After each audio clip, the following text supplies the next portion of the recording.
Many of you know that I spent a couple of years with Uncle Sam's Misguided Children, or the United States Marine Corps.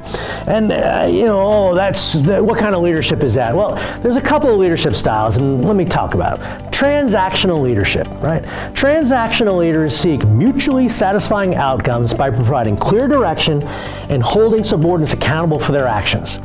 This leadership style removes the guesswork. It's highly effective in a chain of command work structure like you would see in the military. And according to research, the transactional leadership style works through creating clear structures where it's clear what is required of the subordinates, why it's required, and the rewards that I get for following the orders. Now, the mission of the military is to deter war and protect the security of the United States. We get that. The transactional leadership style upholds this mission through leaders who create dynamic, positive relationships with subordinates.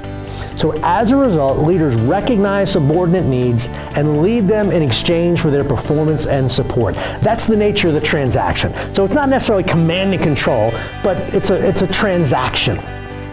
The next layer here is transformational leadership. Transformational leaders are often considered charismatic. They motivate and inspire. They think, what do people want? And they get to know them, and they really work their way through it. And for people who are following transformational leaders, there's a high degree of loyalty and military, a lot of danger, good spot for that. According to the transformational leader, the essence of transformational leadership is the capacity to adapt your style to the ends of the need. I got to adapt to what we need and to share and reshape the team. Right? This is where we're getting into broad human purpose and moral inspiration.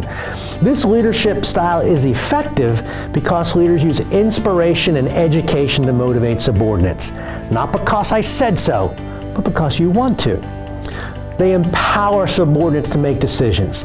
They create value and the need within our nation's warriors to want to do the job.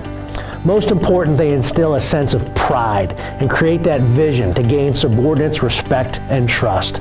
There's that trust word again. You might have heard of servant leadership. Military officers and enlisted people often step into a leadership role on day one of their military career. These men and women freely give their life to defend the U.S. Constitution from all enemies, foreign and domestic. Though serving their country is the initial reason for enlisting, most every piece of research tells you that the reason people fight is because of the man or woman next to them. It's not about the flag at that point.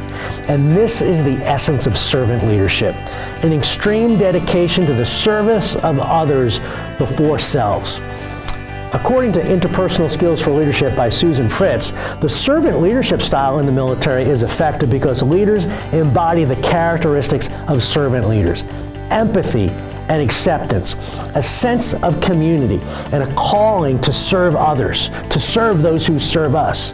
Having worked their way from the bottom to the top, military leaders do not talk the talk, they walk the walk. They set the example, which is one of the most important things you can do as a leader. In short, we move from an authoritative to a participative perspective. Now, as I said, transactional is not authoritative, but it's certainly less participative than transformational and servant. And if you look at what has happened in our society, we have definitely moved from an authoritative to a participative. So what's the right answer? Well, all of them. Effective leaders possess characteristics of each leadership style. The best leaders use a mix of all the above: transactional, transformational, servant, and it's a combination of authoritative, although that's much less effective these days, and participative. So, what did I learn in the Marines? Well, I learned that a sucking chest wound is nature's way of telling you to slow down. I learned that the more hills you take, you will be asked to take. And I've learned that leadership is an honor and it's a privilege. And sometimes you gotta say, because I said so. And sometimes you gotta say, hey, what do you think? And that's the exact kind of thing you're gonna do on the job site to say, hey, team, how are we gonna get this done? Remember, nothing builds itself, but when you build people, just like we did in the Marine Corps, you're gonna have greater success. Thanks.